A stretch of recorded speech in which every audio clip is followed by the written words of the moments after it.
Welkom by Beeldskoon. Ek is Isel en ek gesels met vrouens oor alles van vrou wees. Die paaie waarop God hulle stuur en die lesse wat hulle geleer het. Gryp 'n koppie koffie en kom kuier saam met ons.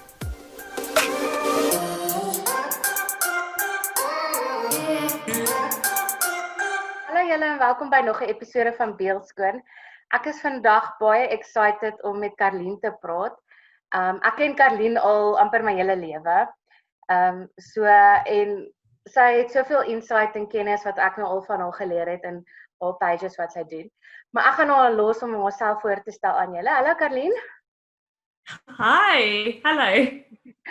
Vertel ons bietjie wie jy is, wat jy doen en in watter seisoen in jou lewe is jy tans?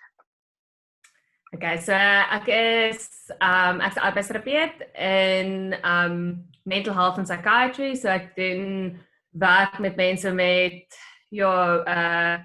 gemoedsversteurings en angsversteurings en eating disorders. Ek werk in Engels, so dis ek heeltyd Engels woorde gebruik.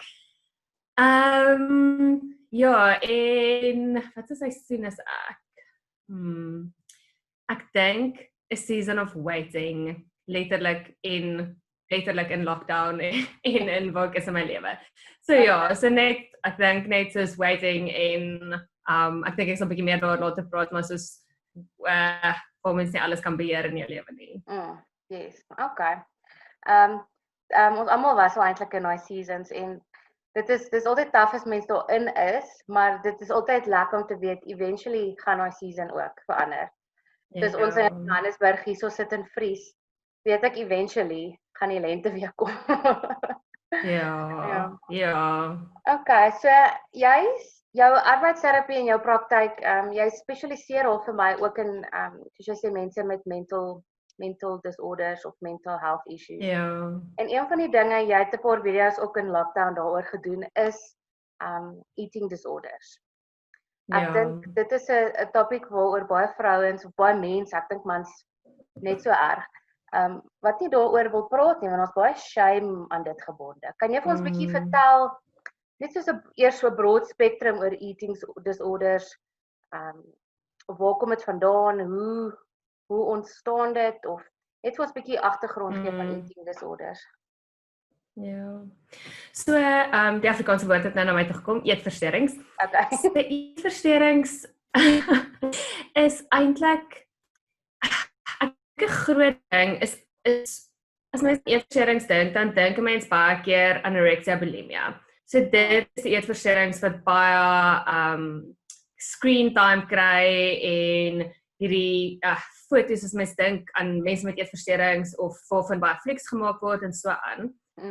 Maar eintlik is daar 'n kulturele probleem en dit is soos diet culture. Die feit dat daar baie druk op vrouens en nou ook meer op mans is, dat ons moet 'n sekere manier lyk. Ons moet 'n sekere manier lyk aan die buitekant, ons liggame moet 'n sekere manier lyk om aanvaar te word, om goed genoeg te wees.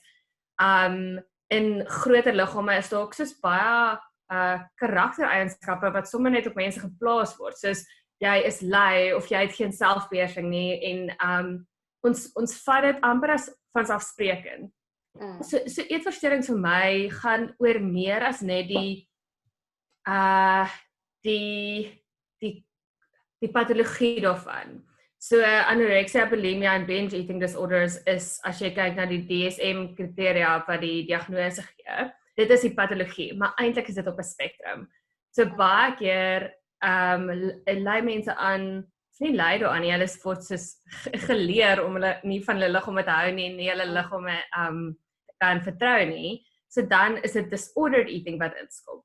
En mens sal nie eintlik hulp soek daarvoor nie, want jy dink ook nie dit is ernstig genoeg nie, of jy dink jy pas nie in daai prentjie in nie, of jy dink, jy weet, soos ek moet net myself regkry.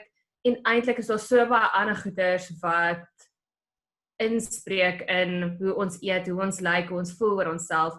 En die kos is baie keer net die simptome, waar dit gaan so baie oor die underlying goeders, hoe ons voel oor onsself, ons selfesteem, ons emosies, emosionele regulering, streshantering, daai goeders.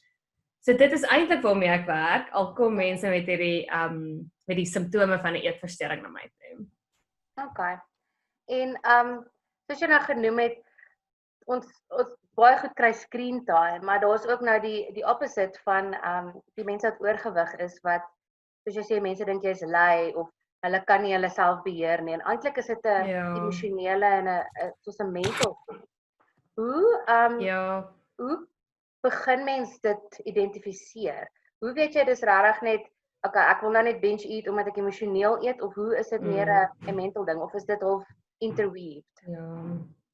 So eintlik waarna mens kyk is as jy baie emosies het rondom kos, as jy die hele tyd skuldig voel of bang is of as jy super bang is om op die skaal te gaan of as jy bang is om nuwe klere te gaan koop of as jy moet 5 keer aantrek vir jy uitgaan want wat gaan mense dink van hoe ek lyk of soos deur jou dag sal hoe jy voel in jou klere jou gemoed affekteer. Of jou verhoudings affekteer of jy kan nie na hierdie restaurant toe gaan nie want nou is jy op daai diet of jy kan nie na daai mense se partytjie toe gaan nie want jy is bang jy eet te veel. So daai is eintlik die goeders waarna ons kyk. En dit is waar vir so baie mense en baie mense dink net of dit is net hulle of dit is normaal om so te lewe. So dit is of die red flags. En ek het 'n cool boek wat ek vir jou wil wys. So is daar by die kamera, Health at Every Size. Ek het hom nou begin lees. Dit is 'n ongelooflike cool boek wat eintlik praat oor hoe mens kan nie iemand se gesondheid meet aan hulle gewig en hoe hulle lyk nie. So iemand in 'n groter of 'n kleiner liggaam kan presies dieselfde eet, kan eintlik gesond wees, kan oefen, kan lae bloedsuiker hê of gewone bloedsuiker hê of al daai goeders, eintlik die health markers kan goed wees, maar daar's hierdie societal pressure van jy moet 'n sekere manier lyk. Yes. En baie keer is dit ook die ding wat ons verhoed om te gaan stap as ons daarvan hou of om 'n oefening te doen waarvan ons hou, want ons dink, ons moet onsself dood oefen of ons moet ek weet nie, ons moet gym toe gaan, ons mag nie net gaan stap met ons hond nie of ons verhouding met oefening en met kos raak heeltemal distorted oor wat die buitewêreld sê ons moet so lyk, ons moet so wees. Ja. So daai boek is regtig amazing en dit help jou om jou koneksie met jou ons liggaam weet wat ons nodig het. Ons liggaam wil beweeg as ons baie lank stil gesit het. Ons liggaam crave 'n bietjie groente as ons die altyd vleis eet. So ons het 'n internal regulation system. Ons word net geleer om dit nie te vertrou nie. Dis cool. Wie is die skrywer? So dit is Linda Bacon. En die boek se naam is Health at Every Size. So sy het op PhD gedoen navorsing rondom die rigters. Dit is eintlik 'n redelike ou boek. Ek dink is in die 90's geskryf.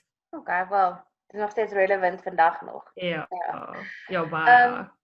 En weet jy wat sien ek op baie? Ek sien op Instagram, sê maar byvoorbeeld, ek hou van social media. Daar's baie accounts wat nou uitkom van hierdie mense wat hulle weight loss accounts het. En ek dink die intensie daar agter is nice. Maar dan scroll jy deur daai goed en dan sien jy vrek. Okay, sy was nou op keto en in 3 maande het sy nou 30 kg verloor. En dit, ek weet nie of ander vrouens se voel nie, maar dit laat my partykeer dan voel ek soos vrek. Dit gee mens dan nog daai feelings van shame en guilt want op Instagram doen hierdie mense en hulle doen dit all natural en die clean eating movement. I mean, ek seker dit het al sy merits, maar ek het iewers gelees dat dit ook half 'n stigma kan word van jy eet te clean en jy sal dit obsessed daarmee. Daar's eintlik 'n eating disorder hulle met orthorexia. So dit is as jy te obsessed raak met clean eating en dit affekteer ook soos die ander areas van jou lewe. Hoe nou gepraat van ander areas van die lewe, hoe het jy al ervaar dat van jou pasiënte hoe ver kring dit uit? Voel jy partykeer dit affekteer hulle dat hulle nie eers glad nie kan function nie of is dit 'n ding wat hulle under wraps hou en dan sit hulle maar die masker aan en gaan aan met die lewe? Ja. Dit verskil so baie en al is so baie van hierdie goeders universal, is dit ook so uniek tot elkeen se ervaring. Baie mense is amper maar net soos ek voel amper asof dit so 'n shameful ding is om te kom vir terapie rondom kos en liggaamgoeders. Hulle is soos, we just need to man up. Ons moet net aangaan met ons lewens. Dit is so stupid. Ons just ruk jouself net reg. En dan is mense nogal baie goed daarin om 'n masker op te sit. En dan creep dit soos in klein goedjies in, byvoorbeeld in soos hulle slaappatrone of soos hulle raak meer geïrriteerd met hulle mans of hulle begin bietjie so sosiaal isoleer en so aan.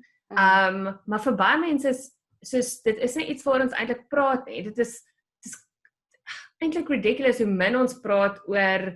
Ons praat baie oor soos wat se diet ons op is en wat se kos ons nou nie eet nie en so aan. Maar ons praat nie baie oor, ek voel so ongemaklik in my liggaam nie, of dit is vir my so moeilik om 'n oefening te kry wat vir my lekker is, in plaas van om myself te forceer om gym toe te gaan. En ek dink daai kind of man-up mentality is 'n groot, ons met 'n barrier to treatment, 'n groot ding wat mense keer om te gaan hulp soek, want nommer 1, hulle dink, hulle moet net beter word, en nommer 2, hulle dink nie dat dit is iets wat mense iets aan kan doen nie, dink ek, dat daar hulp tot buite is nie. Ek dink dit is eintlik my groot boodskap vir jou kykers, listeners, wat ook al, dat dit is iets wat kan verander. Mens kan soveel meer vry en gemaklik in jou liggaam wees. Jy kan soveel meer energie hê vir jou kinders, vir jou vriende, vir jou werk, as mens net die hele tyd moet dink oor wat gaan ek eet, wat mag ek nie eet, wat klere gaan ek inpas, wat is scary, ek myself weeg, goeders is so sleg om mee te sit. Ja, nee, ek dink dit kan soveel van mense tyd consume ook. Wat se advies het jy vir iemand as hulle na hierdie luister of kyk en hulle voel, weet jy, ek het nie 'n goeie verhouding met kos nie, ek binge of ek eet wanneer ek emosioneel is. Obviously there's lots to unpack in terapie. Maar wat sal jy sê is die eerste stappe wat hulle moet vat om hulle mindspace reg te kry om te besef, hierdie is iets waarmee ek moet deel. Net soos enige ander mental disorder, dit is iets waarmee ek mee moet deel en daar is 'n strategie wat jy kan doen. Hoe begin iemand en wat moet hulle doen?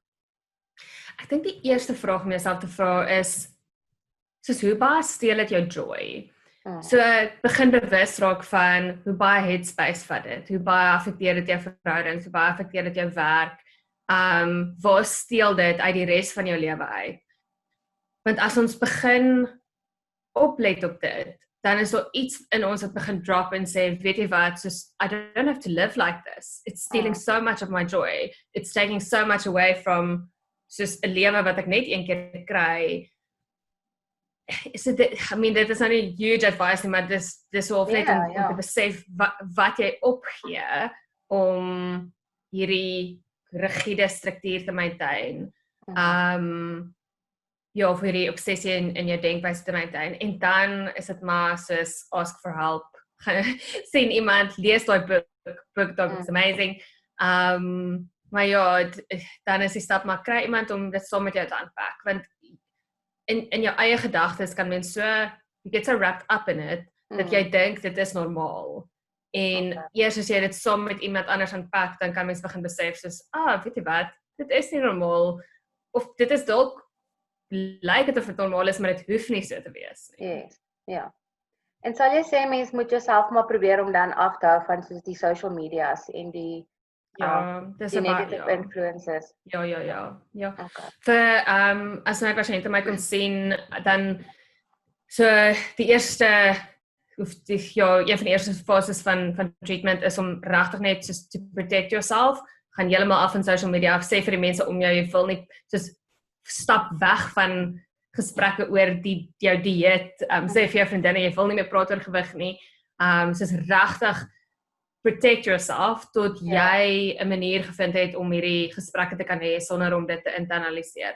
En dan het ek 'n hele klomp baie oulike social media accounts wat body positive is en wat gesonde, mentally en fisiese gesonde verhouding met kos model. So ek gee dit gewoonlik vir mense om dan te lees en 'n bietjie podcasts om te luister en so aan.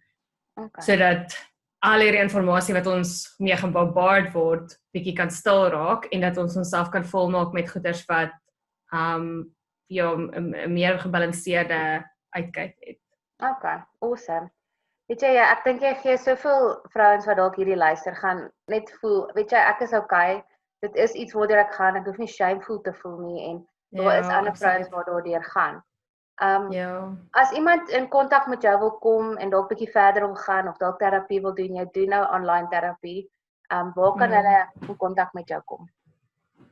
So hulle kan op my webwerf toe gaan, karlien.co.za. Hulle kan my bel, kan ek my nommer gee? Ja, as jy gemak Dis my werksnommer. Ja, dis my werksnommer. So hulle kan vir my 'n WhatsApp stuur of hulle kan my bel op 084 559 5435 en dan kan hulle vir my e-pos stuur op karlientherapy@gmail.com.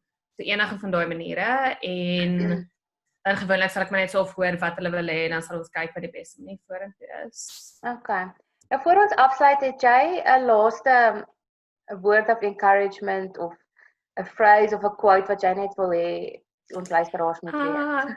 Ja, ek love quotes. Okay, my gunsteling quote is all who wander aren't lost. Dit is nog altyd my gunsteling quote en dit spreek regtig net tot soos jy hoef nie perfek te wees nie. You don't have to have it all sorted out.